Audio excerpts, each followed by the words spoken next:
Joining us today is Derrell Peel, Extension Livestock Marketing Specialist, here to talk to us about the markets and the impact the drought is having on them. Good morning.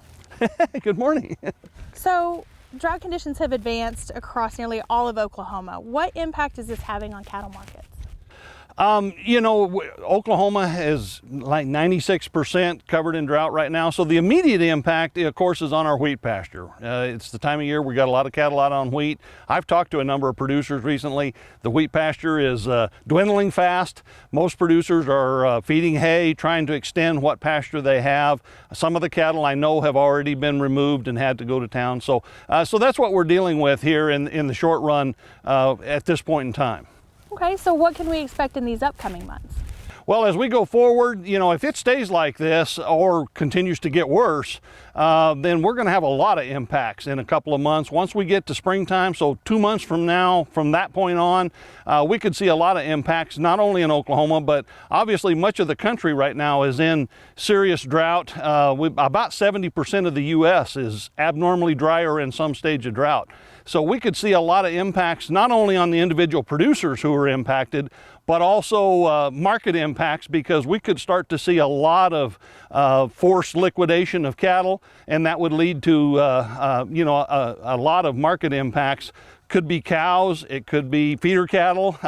Across the board, we might see significant impacts. Okay. Well, I know we're still in winter, but is there anything that producers can be doing now? Again, springtime will be the most critical time, but it's never too early to start thinking about what you might have to do. Producers need to take stock of what they have. We've got hay, we're trying to get through the winter, but, really, sort of evaluate the resources you have, and then start thinking about, if I have to make some of those painful decisions, what order would I do things? If I have to liquidate cows, which cattle, heifers, cows, that sort of things, any stocker cattle, put those in order and kind of set a date for when decisions have to be made.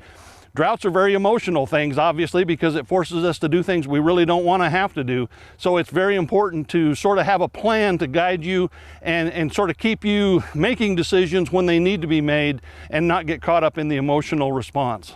Mm-hmm. So what market impacts do you expect to see as we go into spring? Well, again, if it stays this way, say April 1st, if it's still the kind of drought conditions we have now, then I would think within 3 or 4 months after that, we could see a lot of cow herd liquidation. So we'll see impacts on the cow market. Again, even feeder cattle, it'll change the timing of when they go in the feedlots. So the first 6 months of the year, if we stay dry, we'll have an awful lot of impacts. And then, of course, beyond that, there'll be the subsequent impacts as we go forward.